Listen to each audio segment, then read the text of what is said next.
Bismillahirrahmanirrahim. Assalamualaikum warahmatullahi wabarakatuh. Baiklah, kami membentangkan pelajaran 21 mengenai keunggulan tokoh empat mazhab.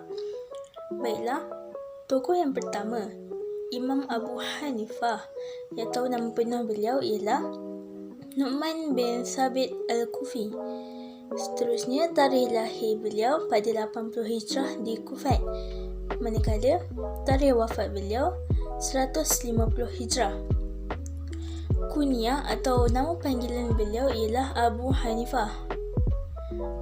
Kepribadian yang pertama, beliau sangat memuliakan ilmu pengetahuan. Yang kedua, kuat beribadah seperti sentiasa melakukan qiyamul lail, berpuasa sunat dan selalu khatam Al-Quran. Yang ketiga, seorang yang pemurah dan penyayang. Yang keempat, tidak terpengaruh dengan tawaran pangkat dan kedudukan. Antara guru yang tersohor, yang pertama, Hamad bin Abi Sulaiman. Yang kedua, Atta' bin Yasar. Yang ketiga, Amru bin Dinar. Yang kedua, Imam Maliki. Nama penuh Imam Maliki ialah Maliki bin Anas Al-Madani. Tarikh lahir beliau jatuh pada 93 Hijrah di Madinah. Tarikh wafat beliau pula pada tahun 179 Hijrah. Kunyah atau panggilan Imam Maliki ialah Abu Abdullah.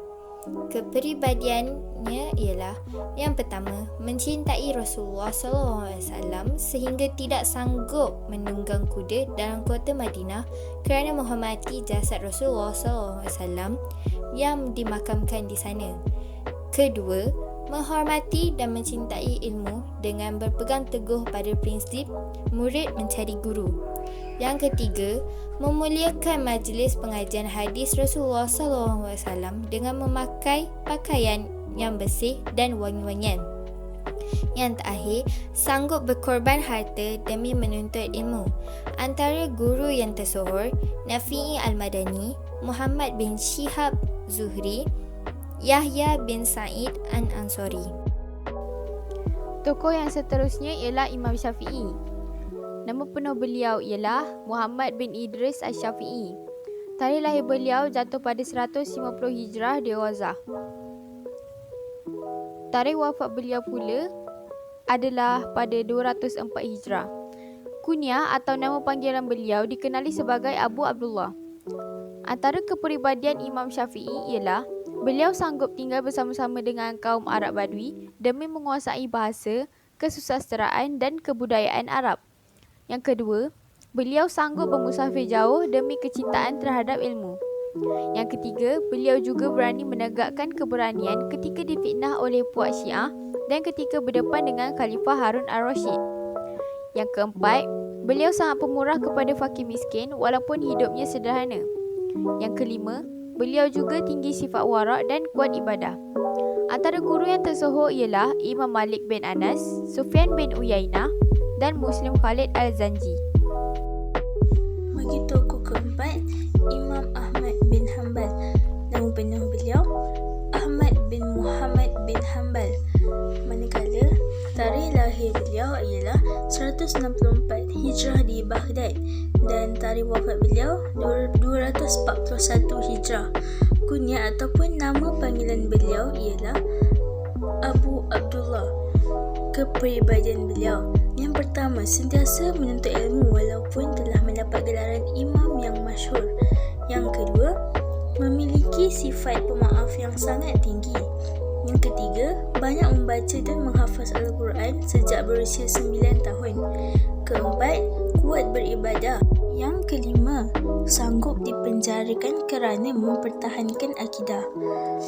Seterusnya, antara guru yang termasyhur, yang pertama Imam Syafi'i, yang kedua Abu Yusuf Al-Qadi, yang ketiga Hamad bin Khalid. Sumbangan tokoh dalam tamadun Islam. Yang pertama, Imam Abu Hanafi. Hasil karya beliau ialah Al-Fara'id, Fiqh Al-Akbar, Al-Alimul Muta'alim. Mengasaskan mazhab berdasarkan fatwa para sahabat, qiyas, istihsan, ijma' dan uruf. Murid yang terkenal yang diajar oleh beliau ialah Abu Yusuf, Muhammad bin Al-Hasan Syaibani, Zufar bin Huzail. Mazhab Hanafi tersebar di seluruh Asia Tengah dan Eropah. Yang kedua, Imam Malik.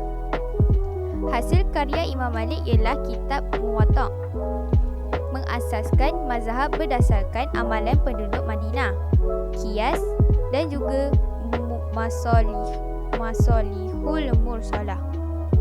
Antara murid yang terkenal ialah Imam Syafi'i, Abdullah bin Abdul Hakam, Abdul Rahman bin Qasim. Mazhab Maliki tersebar di Mesir, Andalus, Tunisia dan juga Afrika. Yang ketiga, Imam Syafi'i. Hasil karya Risalah Al-Musnad, mengasaskan mazhab berdasarkan ijma', qiyas, istidlal. Murid yang terkenal Ahmad bin Janbal, Abu Yaqub Yusuf bin Yahya Al-Buwaid, Abu Ibrahim Ismail bin Yahya Muzni. Mazhab Syafi'i tersebar di Mesir, Iraq, Paris, Syria, Malaysia, China, Indonesia, Brunei, Pakistan dan India. Yang terakhir ialah Imam Ahmad. Hasil karya beliau ialah Musnad, At-Tarikh dan Al-Ilah. Beliau mengasaskan mazhab berdasarkan fatwa sahabat, qiyas dan istihab. Murid yang terkenal yang diajar oleh beliau ialah Imam Hasan bin Musa, Imam Hanbal bin Ishaq dan Al-Walid bin Muslim.